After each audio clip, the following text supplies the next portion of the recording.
Maal jettu beesa kan? Waan dinqiidha. Namni kuni xinnoodha sammuun nama warra poolitikaa yaadduu kuni sammuu xinnoo qabdi. Maal qaba?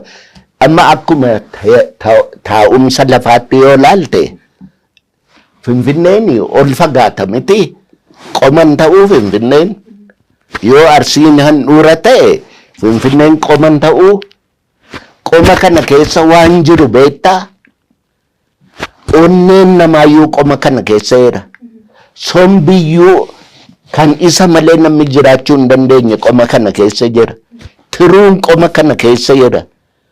Maal qabanna kun waanuma guddaa ta'eetu Arsiitti falmuu barbaadu maal qaba Arsii yoo handhuura ta'e? Waan guddaadha handhuurri. Dhugaan isaa garuu isa kamii Dooktar? Maal jechuu keetti dhugaan isaa? Dhugaan handhuurri Finfinnee handhuurri Oromiyaa Finfinneedha moo Arsii? Mee maappii Itoophiyaa jedhan kan fuudhiiti. Walloo gubbaadhaan mataa taasisiiti. Asii gadi kottu mormi eessa ta'a, qomii eessa ta'a, handhuurri eessa ta'a yoo jette gimmitiidhumaan jechuu goote. Anaaf handhuurri Arsiidhuma natti fakkaata. Ammayyuu handhuurri Oromiyaa Arsiidhuma jetture? Ilaali egaa handhuura jechaa kanatu hiikaansaa literally miti. Literally jechaan akka seenaatti iyyuu really Arsiin seenaa Oromoo keessatti bakka handhuura haa dhiifnu. Onneen Oromiyaa iyyuu Arsiidha. Amma hoo handhuura dhiifne. Amma zinnan jabeessatani. Onnee dhumtii Oromiyaa iyyuu Arsiidha gaa maal fiddume? Waan xinnoo waan irratti biizii wal taasisan handhuurri Oromiyaa Arsiidha yoo jedhame dhugumatu Arsiidha. Kana immoo beekuudhaaf seenaa beekuu barbaachisa. Afaan beekuu barbaachisa. Taa'umsa lafaa beekuu barbaachisa. Aadaaf gadaan maal akka ta'e beekuu barbaachisa. Kana immoo guyyaa tokkotti intarviiyuu tokkoon waan warratti raatuu haraamuu waan hin beekne haasoftu kanatti qulqulleessuun nama rakkisa. Innaa handhuurri Oromiyaa Finfinneedhaa yoo jedhan haa ta'u Finfinneen handhuura Oromiyaa miti namni jedhe hin jiru. Arsiinoo handhuura Oromiyaatti yoo jedhe maal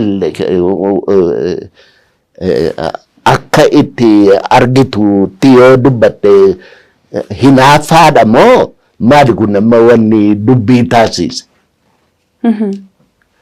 Anamma kan argutti Finfinneen qoma Oromiyaa natti fakkaata. Malee handhuura Oromiyaa jechuun dandeessanii? Maal jechaadha handhuura Oromiyaa jechuun?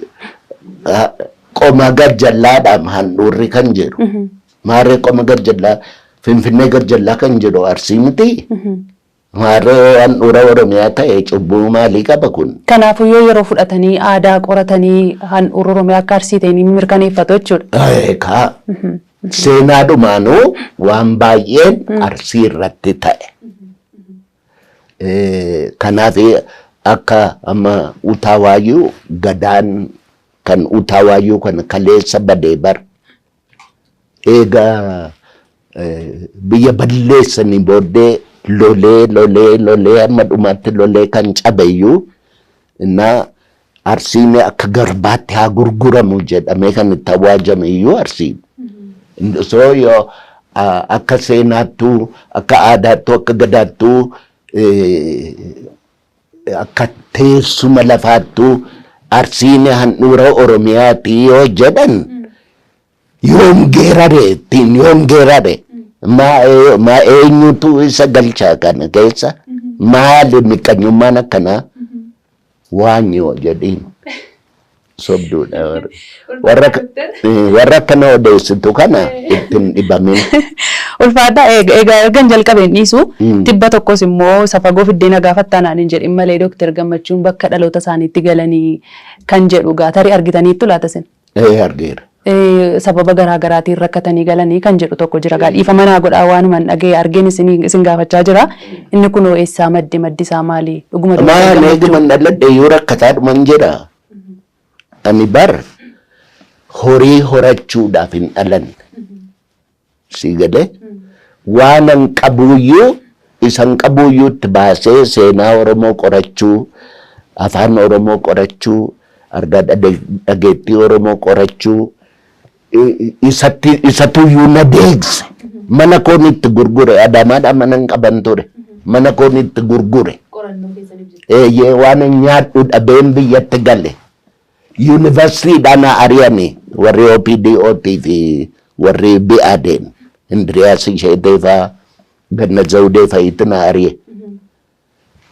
Xurataa baheen mana koo gurgureen biyyatti gale. So rakkateetu galee dhuguma. Maana waanaan godhirree oduu odeessuun gammachuun rakkateedhanii odeessuun namaan naa godhe. Dhuguma rakkattanii galtaniire? Isa dura moo tibba yeroo akkas jedhamee haasa'amaa ture sana? Namuma akka kanatti na argetu waan naa godhu faa nama dhabetu yookaan kana odeessine wayii jedhee odeesse. Gaarii dhabaga odeesse. Dhuguma rakkinan qabu gammachuun nama hedhee jira. Waan ittiin beenzina bituun qabu. Amma kunoo asitti na waamte. Dhufeen Oromoodhaaf hin falmaa'eera. Beenzina biteen beenzinaan hin dhufee bar. Innaa hin rakkate gammachuu jechuun cubbuudha. Dhuguma rakkadhe. Takkaayyuu rakkinni na dhiisee hin beeku. Galata Waaqayyoo immoo rakkinni namoo hin beeku.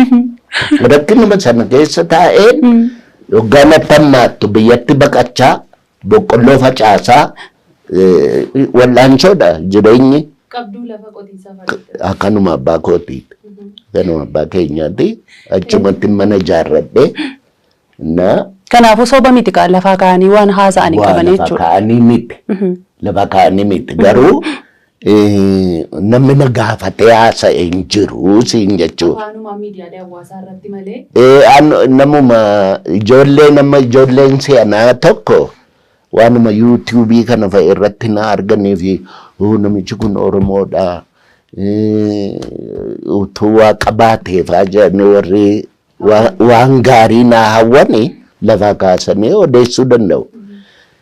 Wanni sun soba jechaa miti garuu. Maaliif